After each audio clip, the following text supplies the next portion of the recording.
Mr. Sutton here, bringing you the Algebra 2 5-1 Part 2 homework solutions on nth roots and rational exponents.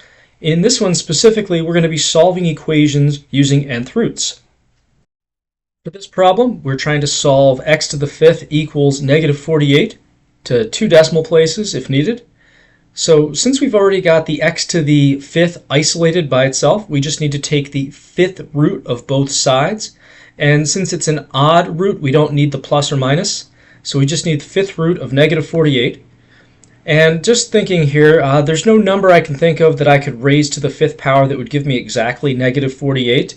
I mean, 2 to the fifth is 32. 4 to the fifth, 3 to the fifth is going to be 243. So something in between 2 and 3, I think. But let's go to the calculator and just plug it in there. So we're going to do, let's see, nth root. And we'll do fifth root and put negative 48 in there. And that comes out to negative 2.17. For this problem, in order to solve for x, we first need to get the x cubed isolated. So I can start by dividing both sides by 5.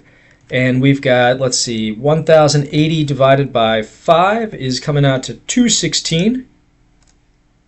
And now I just need to take the cube root of both sides. So I happen to know, and you could plug this in the calculator, but I happen to know that the cube root of 216 is 6. 6 to the third is 216, so x equals 6. To solve this problem, we've already got the something to the fifth term isolated, so we can just take the fifth root of both sides. That gives me just x plus 10 on the left and fifth root of 70 on the right. Let me move that 10 over by subtracting it to get x truly alone. And now I'll just plug all this in my calculator. So I've got nth root of 70, so fifth root of 70, and then get out of there, and we're subtracting 10 from that. Let me just move this over a little bit. There we go. Minus 10, and that comes out to negative 7.66. For this problem, we're trying to solve for x in this situation. I'm going to start by getting x to the fourth by itself by dividing both sides by 7. 56 divided by 7 is just 8.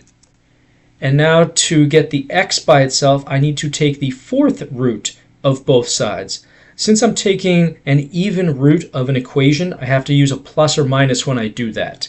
So we have plus or minus fourth root of 8. And there's no number no easy number at least, I can raise to the fourth power to get 8. 1 to the fourth is 1, 2 to the fourth is 16, so this is somewhere between 1 and 2.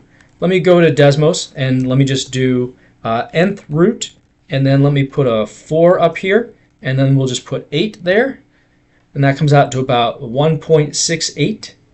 So we have plus or minus 1.68. For this problem, since the something to the fourth power is already isolated, I can just start by taking the fourth root of both sides. So that's going to be x minus 5 equals fourth root of 256. Since it's an even root, I need a plus or minus in there. And let me move the 5 over to the other side now. And the fourth root of 256 is 4, so this is 5 plus or minus 4.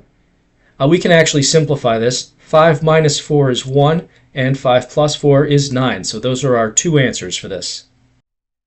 For this word problem here, I think that's pronounced a weir, is a dam that's built across a river to regulate the flow of water. The flow rate, Q, in cubic feet per second, can be calculated using this formula down here, where this L is the length of the bottom of the spillway, and H is the depth in feet of the water of the spillway. So we have length and depth. We want to determine the flow rate of a weir with a spillway of 20 feet long and a water depth of 5.